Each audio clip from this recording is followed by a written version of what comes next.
자, 오늘 말씀 보겠습니다. 마태복음 5장 3절에서 12절까지 말씀이에요. 마태복음 5장 3절에서 12절까지 말씀 한 절씩 교독합니다. 심령이 가난한 자는 복이 있나니 천국이 그들의 것이며, 애통하는 자는 복이 있나니 그들이 위로를 받을 것이며, 온유한 자는 복이 있나니 그들이 땅을 기업으로 받을 것이며, 의에 줄이고 목마른 자는 복이 있나니 그들이 배부를 것이며, 긍휼히 여기는 자는 복이 있나니 그들이 긍휼히 여김을 받을 것이며, 마음이 청결한 자는 복이 있나니 그들이 하나님을 볼 것이며, 화평하게 하는 자는 복이 있나니 그들이 하나님의 아들이라 일컬음을 받을 것이며, 의를 위하여 박해를 받는 자는 복이 있나니 천국이 그들의 것입니다. 나로 말미암아 너희를 욕하고 박해하고 거짓으로 너희를 거슬러 모든 악한 말을 할 때에는 너희에게 복이 있나니 기뻐하고 즐거워하라. 하늘에서 너희의 상이 큼이라. 너희 전에 있던 선지자들도 이같이 박해하였느니라. 아멘. 팔복 6번째 시간입니다. 마음이 청결한 자는 복이 있나니 라는 말씀의 제목으로 함께 은혜를 나누고자 합니다. 자, 본 말씀 8절을 바로 보시면 함께 읽어볼까요? 시작. 복이 있나니 그들이 하나님을 볼 것이며. 앞에가 잘렸네요. 마음이 청결한 자는 복이 있나니 그들이 하나님을 볼 것이며. 자, 여기서 마음이 청결하다 했을 때 이 청결이라는 단어는 그 카타로스라는 헬라어로 씁니다. 카타로스. 복잡한 단어가 아니에요. 이게 어떻게 쓰이냐면 더러운 옷을 깨끗하게 빨아서 깨끗해진 상태를 청결하다. 카타로스라는 단어를 써요. 그렇기 때문에 청결한 마음이라는 것은 더러워진 마음이 깨끗해진 마음으로 변했다라는 것으로 우리가 이해하면 됩니다. 이 청결이라고 번역된 카타로스가 구약 성경에 어디에 사용됐는가를 알면 좀 더 우리가 쉽게 이해할 수 있는데요. 주로 그 제사와 관련된 연관된 단어가 카타로스입니다. 우리 잘 아는 것처럼 하나님께 제사 드릴 때 이 짐승들은 흠이 없고, 그죠? 더럽지 않은 깨끗한 곳으로 드려야 하나님 그 예물을 받으시죠. 그 깨끗한 짐승을 표현하는 것이 카타로스라는 단어입니다. 그리고 제사도 그래요. 뭐 아무 데서나 그냥 뭐 양, 소 잡아가지고 제사 드리는 게 아니죠. 제사를 드리는 장소도 구별된 깨끗한 장소에서 제사를 드려야 됩니다. 그 깨끗하게 구별됐다가 카타로스예요. 제사를 드리는 제사장도 마찬가지입니다. 제사장은요, 제사를 드리기 전에 자신을 깨끗하게 하기 위해서 물로 씻고 또 피로 자신을 정결케 합니다. 깨끗게 하는 거죠. 그게 바로 카타로스라는 거예요. 그러니까 성경은 이 제사와 관련된 카타로스를 통해서 우리에게 뭘 이야기하냐면 하나님은 깨끗한 제물을 받으신다. 그리고 깨끗한 자가 제사 드린 것을 받으신다라는 것을 우리에게 보여주고 있는 거죠. 그렇게 본다면 여러분, 마음이 청결한 자가 복이 있다. 왜? 하나님을 보기 때문에. 이 말이 조금 우리가 이해가 되는 거예요. 그러니까 마음이 죄로 인해서 더러운 자는 하나님께 제사 드리러 나가지 못합니다.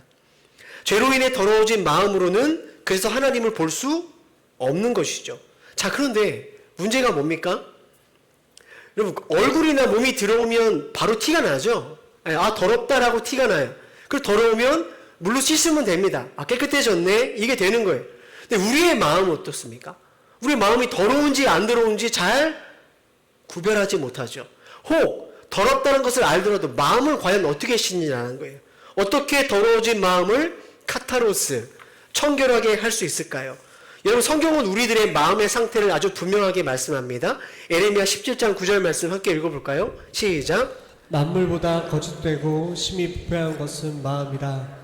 누가 능히 이를 알리오마는. 만물이 뭡니까? 모든 것 중에서 가장 더럽고 가장 부패한 것이 우리 인간의 마음이라고 성경은 정확하게 말하죠. 그래서 여러분, 이 부패하고 더러운 우리의 마음 가운데 나오는 것은 뻔합니다. 예수님께서 마태복음 15장 18절 20절에 이렇게 말씀하셨어요. 읽어볼까요? 시작. 입에서 나오는 것들은 마음에서 나오나니 이것이야말로 사람을 더럽게 하느니라. 마음에서 나오는 것은 악한 생각과 살인과 간음과 음란과 도둑질과 거짓 증언과 비방이니 이런 것들이 사람을 더럽게 하는 것이요. 그죠?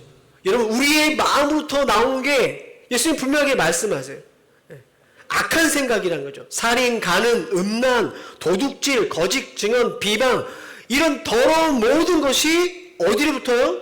마음으로부터 나와요. 왜요? 우리의 마음이 부패했기 때문에 그래요. 그러니까 오늘 예수님께서 마음이 청결한 자가 복이 있다 이렇게 말씀하시는데, 우리 자신의 마음의 상태를 보면 이게 복이 되는 거예요, 안 되는 거예요? 안 되는 거예요. 복이 되기는커녕 이 말씀을 들으면 불편해요. 절망적이에요. 왜냐하면 이 자리에 그 누구도 이 부패한 마음으로부터 자유한 사람이 누가 있냐라는 거예요.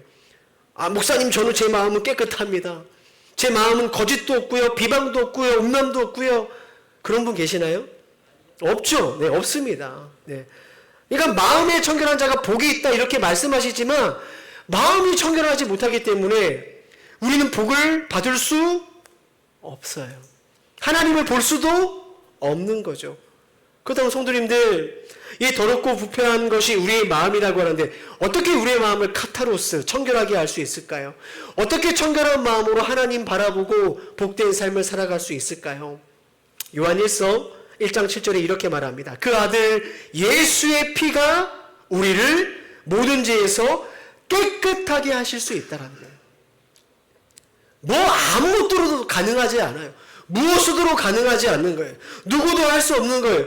더럽고 부패한 우리의 마음을 오직 예수의 피만이 깨끗하게 하실 수 있다라는 것이죠.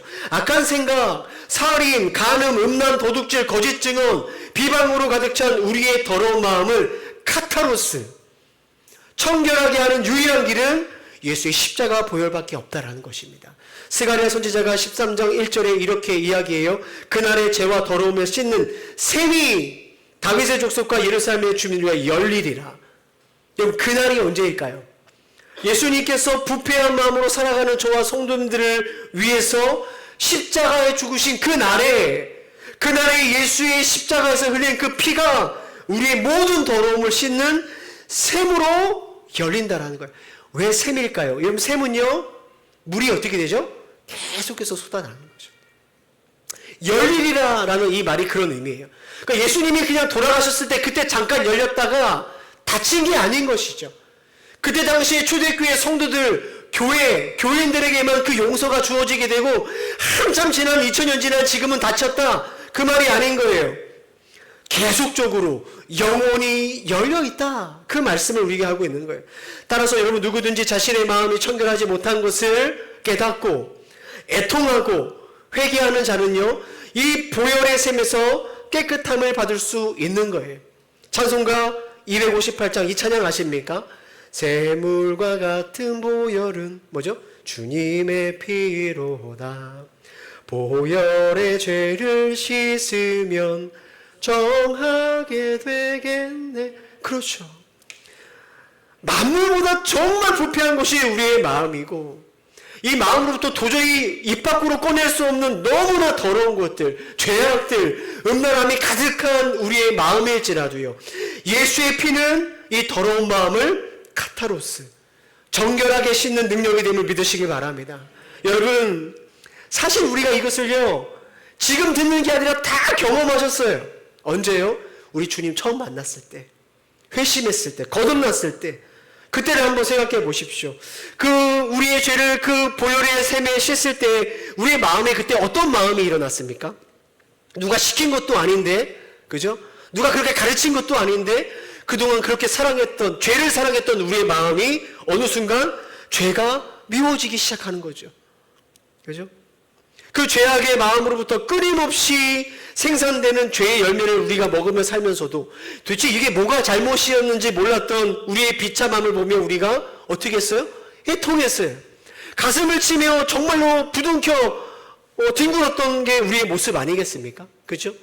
보혈의 샘에 우리의 죄를 씻고 난 후에는 이제는 내가 이제는 하나님의 뜻대로 살아야 되겠구나, 그런 마음들이 우리 가운데 부어지게 되는 거예요. 그 마음이 어떤 마음이에요? 오늘 성경에서 말하는 청결한 마음이에요. 이것이 바로 여러분, 우리가 예수님 믿을 때, 거듭날 때 우리에게 주어진 거룩한 마음이고 청결한 마음이었다는, 우리 다 그것을 경험했어요. 그런데 문제가 뭐냐? 여러분, 그렇게 주님께서 우리에게 주신 그 거룩하고 청결한 마음은 가만히 두면 어떻게 될까요? 그게 유지가 될까요? 안 될까요? 안 되는 거예요. 계속해서 깨끗게 하는 은혜가 필요합니다. 예수님께서 요한복음 15장 2절에 그래서 이렇게 말씀하셨어요. 읽어볼까요? 시작. 물은 열매를 맺는 가지는 더 열매를 맺게 하려 하여 그것을 깨끗하게 하시느니라. 우리 열매 맺지 못하는 가지였죠. 예수님 만나는 순간 우리는 열매를 맺는 가지가 됐어요. 그런데 열매를 맺는 가지는 더 잘 열매 맺게 하려고 깨끗게 하시는 은혜가 우리 가운데 필요하다라는 거예요. 저는 농사 안 지어봐서 모르겠지만 농사 짓는 분들 계시는데 그 씨 뿌리면 가을에 그냥 딱 이쁘게 열매 맺히나요? 아니잖아요. 뭔가를 계속 해야죠. 그 친구들한테. 그죠? 뭐 약도 뿌려주고 벌레도 잡아주고 물도 주고 잡초도 뽑아주고 나름대로 그것을 깨끗게 하는 과정이 필요한 것처럼 여러분 주님께서 우리에게 주신 그 거룩한 마음은요 깨끗게 하는 은혜의 과정이 필요하다라는 거예요. 어떻게 하면 그 마음을 지킬 수 있을까요? 주신 청결한 마음 어떻게 우리가 유지할 수 있을까? 오늘 3가지 정도 말씀을 통해 살펴보려고 합니다. 첫 번째, 우리의 마음을 청결하게 하기 위해서는요 우리의 생각을 깨끗하게 해야 된다는 거예요. 생각을. 성도님들, 우리의 마음은요 무엇인가를 계속해서 담아냅니다. 그러니까 마음이 텅 빈 상태는 없어요. 무엇이든지 우리의 마음은 계속해서 담아냅니다. 그래서 여러분 우리의 마음에 무엇을 담냐에 따라 우리의 마음의 상태는 달라져요. 앞에 잠시 말씀드렸지만 예수 믿기 전에는 우리의 마음에 하나만 들어있었어요. 죄. 세상의 것들로 더러워졌어요. 우리의 마음은 더러운 것을 가득 담은 그릇이었죠. 근데 하나님께서 우리를 사랑하셔서 이 더러워진 마음을 예수 피로 깨끗이 씻어내시고 그 안에 거룩한 마음, 청결한 마음을 담아주신 거죠. 그게 바로 앞서 말씀드린 것처럼 그게 구원이고 그게 거듭남입니다. 그런데 성경은 또 한편으로 우리의 마음에 여전히 남아있는 게 있다는 거예요. 그게 바로 옛사람, 옛성품이라고 표현합니다. 그렇기 때문에 여러분 우리의 마음은 가만히 놔두면 거룩하게 되는 게 아니라 우리의 마음 속에 또 죄와 더러움들이 좀씩 쌓이게 되어 있어요. 그러니까 여러분 우리가 하나님이 주신 이 청결한 마음과 거룩한 마음을 잘 지킬 것인가? 아니면 다시 그냥 예전처럼 더러운 것들을 쌓이도록 방치할 것인가? 이것을 결정하는 것이 바로 우리의 생각이라는 거예요. 한번 따라해 볼까요? 생각으로 우리의 마음을 채웁니다. 그러니까 우리가 어떤 생각으로 우리의 마음을 채우고 어떤 생각을 우리가 품고 있느냐에 따라 우리가 하나님 주신 거룩함이 잘 유지되고 자라나기도 하지만 사실은 반대로 주님의 거룩하심을 다 잃어버리고 마치 예수님을 처음부터 믿지 않는 것처럼 불신자처럼 살아갈 수 있는 그 일이 우리의 생각에 달려 있다는 거예요. 생각에. 그렇다면 우리의 생각을 결정하는 건 뭘까요? 무엇이 우리의 생각을 결정할까요? 우리의 생각은요 되게 단순합니다. 보이는 것이 생각을 결정해요. 보이는 것이. 재작년 여름이었습니다. 그 휴가 때 요 가까운 영인산 휴양림에 가족들과 놀러 갔어요. 저희 집은 TV가 없습니다. TV가 연결이 안 돼 있어요. TV를 볼 기회가 없는데 그런데 가면 TV가 나오는데 얼마나 신기하고 재밌는지 몰라요. 특히 저는 광고가 그렇게 재밌더라고요. 광고. 그날도 저녁 먹고 저녁쯤에 이렇게 광고를 이렇게 보고 있다가 어느 광고가 딱 제 눈에 탁 들어오는 거예요. 그게 광고 어떤 광고였냐면 후라이팬이랑 냄비를 파는 광고였어요.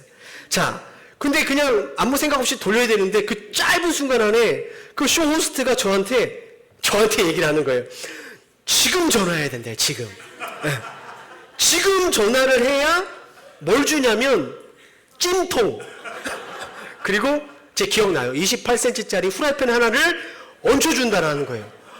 그 얘기 듣는데 혹하는 거예요. 근데 이제 문제가 뭐냐면 그 TV에 남은 수량이 얼마 안 된다고 막 그 카운트가 막 줄어들고 시간이 몇 분 안 남은 거예요. 그러니까 제가 막 초조해지기 시작하면서 이런 마음이 드는 거예요. 아, 하나님이 우리를 이 휴양림에 보내시고 이 타이밍에 저 광고를 보게 하신 이유가 있다. 그래서 아내를 막 설득해서 샀어요. 근데 참 희한한 건요. 그 다음날 일어났습니다. 몇 분 안 남은 시간에 전화를 거는 사람에게 혜택을 준다고 분명히 했는데 그 다음 아침에 TV를 뜨니까 그 광고가 계속 이어지고 있는 거예요. 나중엔 더 많은 걸 준다고 하더라고요. 그 지금 후라이팬 지금 코팅 벗겨져서 잘 못 쓰고 있는데 제가 왜 이런 이야기를 하냐면 저는 한 번도 평상시에 뭐 찜통을 사야 되겠다, 후라이팬을 사야 되겠다는 생각을 아예 안 하는 사람이었어요. 근데 광고를 보니까요, 제 생각이 그 사람에게 설득이 되는 거예요. 아예 그런 생각 안 하는 사람이 저건 무조건 사야 된다, 이런 마음이 들기 시작합니다. 성도님들, 아무것도 아닌 이야기 같지만요, 우리의 생각이 무엇에 영향을 받는가를 잘 보여줘. 우리는요, 보는 것으로 우리의 생각이 영향을 받습니다. 저의 얘기가 아니에요. 예수님이 그렇게 말씀하셨어요. 마태복음 6장 22절 23절 함께 읽어볼까요? 시작. 눈은 몸의 등불이니 그러므로 내 눈이 성하면 온 몸이 밝을 것이요 눈이 나쁘면 온 몸이 어두울 것이니 그러므로 내게 있는 빛이 어두우면 그 어두움이 얼마나 더하겠느냐. 눈은 보는 거죠. 이 보는 것으로 우리의 몸이 밝아지기도 하고 때로는 어둡게도 된다라는 거예요. 그러니까 우리가 무엇을 보는가에 따라 우리의 삶이 밝은 빛으로 갈 수도 있고 어두운 데로 갈 수 있다. 지금 그 말씀을 하는 거죠. 우리가 지난번에 그 성경적인 성세미나를 교회에서 했습니다. 이미 아시는 것처럼 그 강사님이 뭐라고 말씀하셨느냐, 초등학교 아이들이 이미 스마트폰으로 초등학교 때 이미 다 이 음란물들을 접한다라는 거예요. 근데 이 음란물을 그때부터 접하면 아이들이 어떻게 되는 거예요? 중독이 되죠. 중독이라는 게 뭐냐? 생각이 지배당하는 겁니다. 그러니까 내 생각대로 안 되는 거예요. 그냥 끌려가는 거죠. 근데 이게 왜 심각한 문제냐? 한두 번 보게 되면 생각이 중독이 되고 그 생각은 우리의 마음 안에 담기게 됩니다. 자리 잡는 거죠. 그러면 아이들이 자라면서 그 담겨진 마음을 갖고 살아갈 때 어느 순간 조건과 환경이 만나면 그 마음이 표출되는 거죠. 성적인 일탈과 범죄로 나타나는 거예요. 그렇기 때문에 여러분, 예수님께서 말씀하신 게 그거예요. 눈이 나쁘면 온몸이 어두워진다. 그 말씀이죠. 빛이 어두우면 얼마나 어두움이 더하겠느냐. 성도님들, 이게 아이들만의 문제일까요? 아이들만 눈으로 영향받는 겁니까? 아니에요. 우리들이 일주일 동안 살아가면서 우리가 보는 인터넷, 뉴스, 유튜브, TV, 수많은 매체를 통해서 세상은 우리들의 생각에 무엇인가를 끊임없이 집어넣고 있습니다. 그러니까 우리가 그것을 인식하지 못할 뿐이지, 우리가 무엇인가를 보고 있을 때 그 보는 것은 우리의 생각을 자신의 것으로 설득하고 강요하는 시간이에요. 여러분, 저는 보여지는 모든 것들이 다 잘못됐다, 다 죄다, 이렇게 말하고 싶진 않습니다. 그러나 분명한 것은 있죠. 세상은 우리들의 생각에 무엇인가를 끊임없이 집어넣고 있는데 그 보여지는 것에는 최소한 오늘 하나님께서 말씀하시는 우리의 마음이 청결하게 되고 거룩하게 되는 것은 세상 가운데 있지 않다라는 거예요. 세상이 우리에게 보여주는 것은 다 메시지가 있어요. 어떤 메시지를 줍니까? 뭐 보고 사십니까? 이거 사라는 거잖아요. 소유해라, 누려라, 즐겨라, 성공해라, 이런 생각을 주지 우리에게 거룩해야 된다, 청결해야 된다, 섬겨야 된다, 겸손해라, 이런 메시지를 주지 않죠. 왜 그럴까요? 세상이 우리에게 주는 메시지는 이렇기 때문에 그래요. 요한일서 2장 16절. 이는 세상에 있는 모든 것이 육신의 정욕, 안목의 정욕, 이생의 자랑이 다 아버지께로부터 온 것이 아니라 세상으로부터 온 것이라.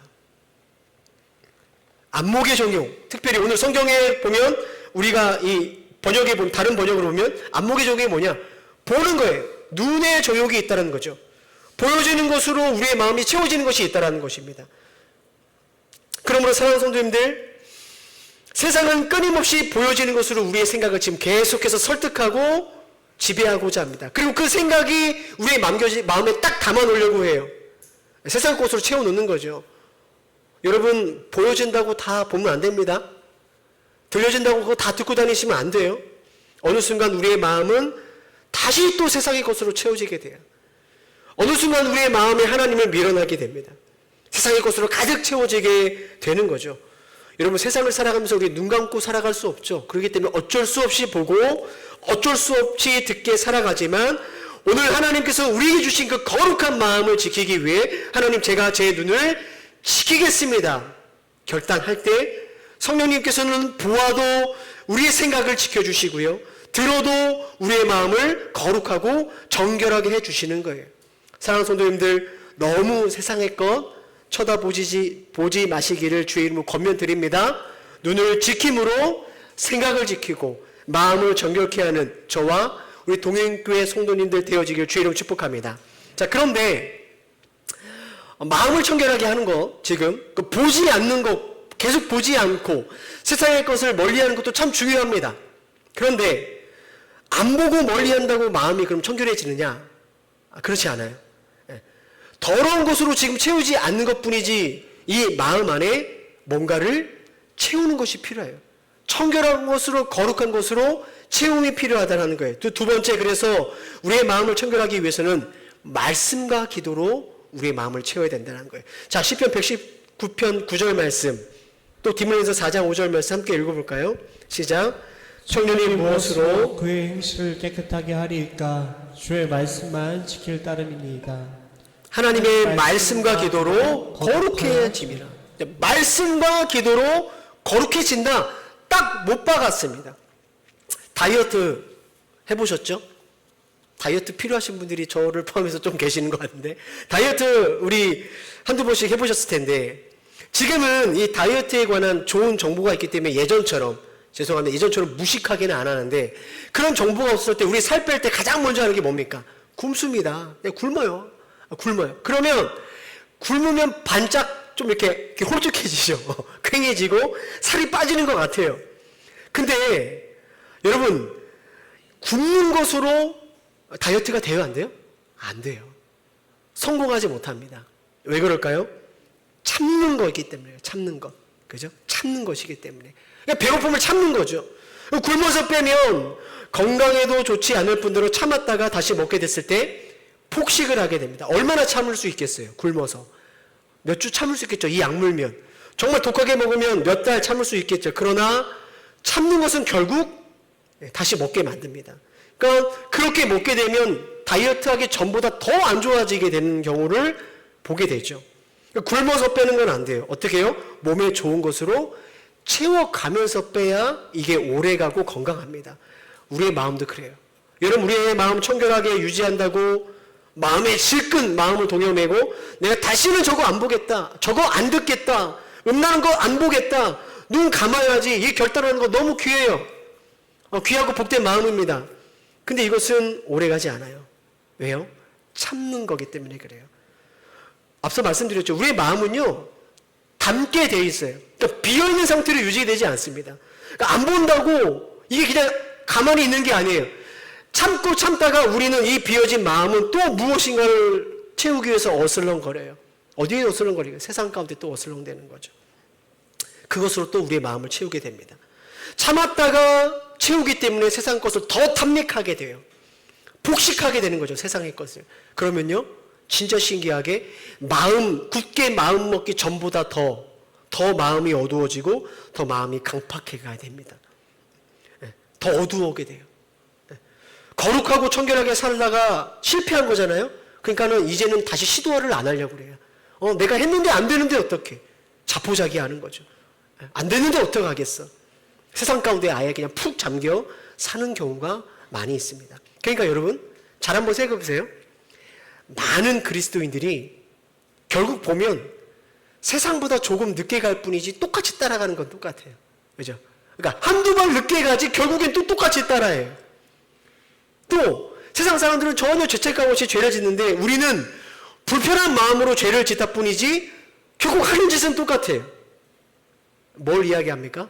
참고 버티는 것은 안 된다라는 거예요. 우리의 마음에 채워 넣어야죠. 그 알코올 중독자가 그 술을 끊는 방법 중에 하나가 이거래요. 술집 가기 전에 편의점에서 우유를 몇 리터를 먹는데요. 그냥 우유를 배 터지게. 그러면 술집에 도저히 갈 마음이 없다라는 거예요. 이미 채워져 있기 때문에. 여러분, 우리의 마음에 채워 넣어야 됩니다. 뭘로요? 하나님의 말씀으로 채워요. 하나님 말씀. 우리가 매일 성경 읽기 하지 않습니까? 그거 10분, 15분 더 길게 하시는 분도 있겠지만 그 짧은 시간 성경 읽는 게 뭐가 큰 도움이 되냐? 아니요. 그게 도움이 되는 거예요. 말씀을 통해서 내가 하루를 말씀을 읽으면서 시작하면 그 말씀을 통해서 나의 생각의 기준이 세워지는 거죠. 아니면 하루를 마무리하면서 내가 오늘 하루를 어떻게 세웠는지 말씀으로 점검하는 거예요.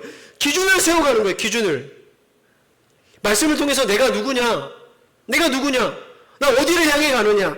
그 마지막에는 뭐가 기다리고 있느냐를 말씀을 통해서 봅니다. 그러면 성도님들 신기하게 우리 마음속에 덜어내야 될 것과 담아내야 될 것들이 분명하게 구별되어져요. 말씀으로 채우는 것이 참 중요합니다. 기도는 뭘까요? 기도는 여러분 우리를 영적으로 깨어있게 하는 거예요. 오늘 말씀을 적용해 보면 세상을 살아가다 보면 우리도 모르게 막 들어와요. 들어오고 때로는 쌓이고 막 어쩔 수 없이 보게 되고 듣게 되기 때문에 나도 모르게 그러한 더러운 죄악들이 쌓여갈 때 기도는요, 그것을 감지합니다. 영적으로 감지해요. 이거는 들어오면 안 되는 생각인데, 이거 내가 하면 안 되는 행동인데, 기도는 영적으로 깨어서 더러운 것들을 거부하고 덜어내고 좋은 것들을 채워넣을 수 있는 능력을 우리에게 준다라는 거예요. 예수께서 마가복음 14장 38절에 이렇게 말씀하세요. 시험에 들지 않게 깨어 기도하라. 마음의 원리로 내 육신이 약하도다. 솔직한 말로 성도님들 이 시간 주일날 이렇게 예배드리기 위해서 아침에 일어나셔서 씻고 뭐 입을까 옷 고르고 이 자리에 오셨잖아요. 이 자리 때문에 스케줄을 앞뒤로 조절하셔서 이 예배를 지킨다는 하는 것은 여러분의 마음 가운데 무슨 마음이 있냐면, 그래도 나는 신앙생활 하고 싶어요, 예수님 잘 믿고 싶어요 라는 마음이 있는 거예요. 여기 앉아있는 우리 중에 마음을 거룩하게 하고 싶고 또 마음을 청결하고 하고 싶지 않은 사람 누가 있겠냐고요. 이 자리에 앉으면서 나는 그래도 더럽게 살 겁니다 결단하고 앉아 계신 분들이 있어요. 목사님이 뭐라고 말하도 나는 세상 가운데 막 살 겁니다. 그런 분들은 최소한 없다라는 거예요, 우리가. 근데 문제는 뭡니까? 세상을 살아가다 보면 계속해서 영향을 받아요. 세상의 영향, 문화의 영향, 공격을 받다 보면 정결하고 마음은 싶은 마음은 있지만 마음은 자꾸 좀씩 더러워지고 그러다 보니까 우리의 삶이 그쪽으로 기울어지는 거예요. 예수께서 말씀하시잖아요. 마음은 너네가 원하는 게 있다. 육신이 약한 거예요. 그럼 어떻게 할까요? 마음과 육신이 안 되니까 그냥 세상 사람들처럼 살아가는 게 맞습니까? 노력해도 안 되니까 신앙은 신앙의 영역대로 두고 삶의 영역은 삶의 영역대로 또 다 살아가는 게 맞냐라는 거예요. 그게 아니죠. 예수님께서 말씀하시는 게 뭘까요? 시험이 있을 수밖에 없는 세상이지만 깨어 기도하라. 시험에 들지 않는다. 깨어 기도하면 시험에 들더라도 시험에 이길 수 있다. 깨어 기도하면 너의 생각과 마음을 지킬 수 있다. 주님이 그 말씀을 하고 계시는 거예요. 빌립보서 4장 6절 7절 말씀 함께 읽어볼까요? 시작. 아무것도 너는 염려하지 말고 다만 모든 일에 기도와 간구로 너희 구할 것을 감사함으로 하나님께 아뢰라. 그리하면 모든 지각에 뛰어나신 하나님의 평강이 그리스도 예수 안에서 너희 마음과 생각을 지키시리라. 모든 일에 기도와 간구를 하면 그러면 너의 생각과 마음을 지키시리라. 기도할 때 어쩔 수 없이 막 생각이 막 이상한 데로 가고 우리의 마음에 막 죄가 막 뿜어 나올 때도 기도할 때 내가 그 마음 지켜줄게, 내가 그 생각 붙들어 줄게 주님 약속하고 있는 거예요. 사랑하는 성도님들, 깊이 잠든 사람, 깊이 잠들면 누가 업어가도 모른다라는 그런 말이 있죠. 깊이 잠들면 진짜 누가 업어가도 모르는 거예요. 너무나 많은 예수 믿는 사람들이 깊이 잠들어 있어요. 어디로 업혀가는지 모르고 그냥 자고 있어요. 세상이 여러분을 업어가지 않도록, 여러분 마귀가 여러분의 마음을 업어가지 않도록 깨어 기도하셔야만 합니다. 목사고 죄송합니다, 장로고 권사고 안수집사고 다 필요 없어요. 여러분이 과거에 무슨 대단한 은사를 받고 너무나 하나님을 인격적으로 깊이 경험하고 그것이 간증이 있더라도요, 여러분 희한하게 기도하지 않으면 다 잠듭니다. 장사 없다라는 거예요. 세상이 우리를 업어가게 두지 마시고 말씀과 기도를 채우고 깨어 있음으로 우리의 마음을, 생각을 거룩하게 지킬 수 있는 저와 성도님들 되어지기를 주님의 이름으로 축복합니다. 할렐루야. 깨어 있으셔. 마지막으로 우리의 마음을 정결하기 위해서는 한번 따라해 볼까요? 믿음의 공동체와 함께 있어야 합니다. 앞서 말씀드렸지만 우리의 마음은 그냥 두면 습관을 따라, 예전의 습관을 따라 다시 죄가 채워지게 되어 있어요. 청교도 신학자 존 오웬이 쓴 죄죽이기라는 책에 보면 이러한 글이 있어요. 중생 안에 성화의 경향이 있고 성화의 실행 안에 중생의 씨가 있다. 쉽게 말하면 이거예요. 중생, 거듭난 사람 안에는 성화의 경향이 있다는 거죠. 뭐냐면 거룩하게 살고자 하는 마음이 있어요. 우리 안에 그런 마음이 주어져요. 아까 말한 것처럼 청결한 마음이죠. 예. 그래서 하나님의 진짜 자녀라면 성화의 과정을 살아가게 되어 있어요. 물론 이게 속도와 크기가 달라요. 어떤 사람은 빨리 성장하고 또 크게 성장하지만 어떤 사람은 느릴 수 있어요. 작게 성장할 수 있어요. 그게 중요한 게 아니라 중요한 건 거듭난 사람은 반드시 성화의 과정을 거친다는 거예요. 또 성화의 실행 안에 중생의 시가 있다. 이게 뭐냐면 성화하는 성도를 과정을 겪는 성도를 보면서 아, 저 사람이 거듭났구나, 중생했구나를 알 수 있다라는 거예요. 그러니까 여러분, 거듭남과 성화는 동전의 양면이에요. 거듭나면 반드시 성화의 과정을 걷고 성화의 과정을 걷는 사람을 보면서 아, 저 사람이 분명히 거듭났구나를 알 수 있다는 거죠. 그러면서 이 책이 또 어떤 말을 하냐면 다음 거 넘겨보시죠. 자, 구원받은 신자라 할지라도 여전히 잔존하는 죄의 경향성이 있다는 거예요. 그래서 온전한 하나님의 형상을 채우기까지 끊임없는 죄와 투쟁이 필요하다. 전에 거 다시 한번 보여주겠어요? 전에 거. 자, 중생 안에 성화의 경향이 있어요. 다음 거 넘겨주세요. 그런데 잔존하는 죄가 또 그 안에 경향성을 가지고 있다는 거예요. 이게 무슨 말일까요? 거듭남에도 불구하고 앞서 말한 것처럼 우리 안에는요, 거룩하게 살고자 하는 마음도 있지만 또 반대로 죄를 짓고자 하는 마음이 있다는 거예요. 거룩하게 살고 싶은 마음도 있고 막 죄를 막 사랑하는 마음이 여전히 우리 안에 있으니까 헷갈리죠. 아, 내가 구원받았나? 거듭났나? 당연한 것입니다. 사도 바울이 그래서 유명한 말을 하죠. 내 안에 두 개의 법이 있대. 두 개의 법. 하나는 막 너무 막 하나님께 감사해서 막 거룩하게 살고 싶은 마음이 있는데 또 하나의 법은 나를 계속해서 죄로 향해 끌고 가는 거죠. 두 개의 법. 그래서 여러분, 우리가 말씀드린 것처럼 우리는요, 기울어지게 돼 있어요. 생각이 기울어지고 마음이 기울어지고 그쪽으로 죄로 향하여 기울어지게 된다는 거죠. 끊임없는 죄와 투쟁하는 성화의 과정이 그래서 우리에게 필요한데 이 성화의 과정은 혼자서 가능하다 불가능하다? 불가능하다. 혼자서 죄와 죽었다 깨어나도 싸워서 이길 수 없어요. 그래서 예수님께서 우리를 구원함과 동시에 우리를 교회로 불러주신 교회로. 그러니까 구원받은 다음에 교회로 가는 게 아니라 구원받음과 함께 우리는 영적으로 교회에 편입이 되는 거예요. 여러분, 우리가 매주 고백하는 사도신경을 보면 이런 고백하죠. 성령을 믿사오며 거룩한 공회, 거룩한 교회와 그 다음 뭐예요? 성도가 서로 교통하는 것과. 이게 그 말이에요.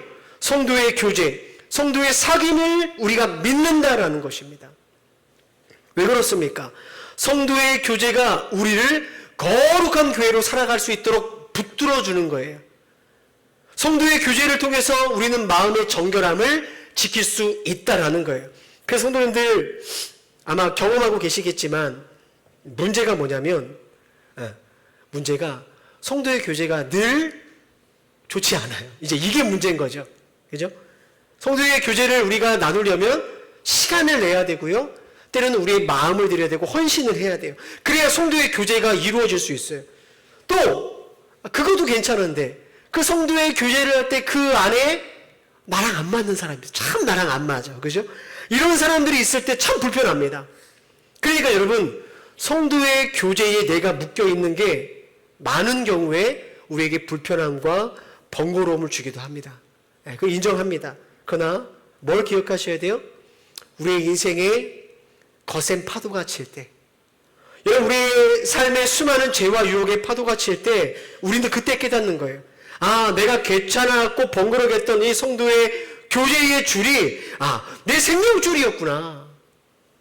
내가 시험 들 때 내가 죄로 완전히 빠지지 않도록 나를 묶어주는 주님의 은혜의 줄이었구나를 깨닫게 되는 거예요. 너무나 잘 아는 말씀이죠. 전도서 4장 12절 함께 읽어볼까요? 시작. 한 사람이면 패하겠거니와 두 사람이면 맞설 수 있나니 세 겹줄은 쉽게 끊어지지 아니하느니라. 이제 코로나를 다 지났지만 코로나 때 한번 생각해 보세요. 교회를 나가지 못했고 성도의 교제를 하지 못했죠. 어쨌든 여러 상황 때문에. 그리고 나서 얼마나 많은 사람들이 신앙을 떠났습니까? 그죠? 신앙을 다 떠나잖아요. 그리고 지금까지 신앙 안으로 돌아오지 못한 사람들이 아직 얼마나 많이 남아 있습니까? 그러니까 교회와 성도의 교제를 떠나서는 그 누구도 버틸 수 없다라는 거예요.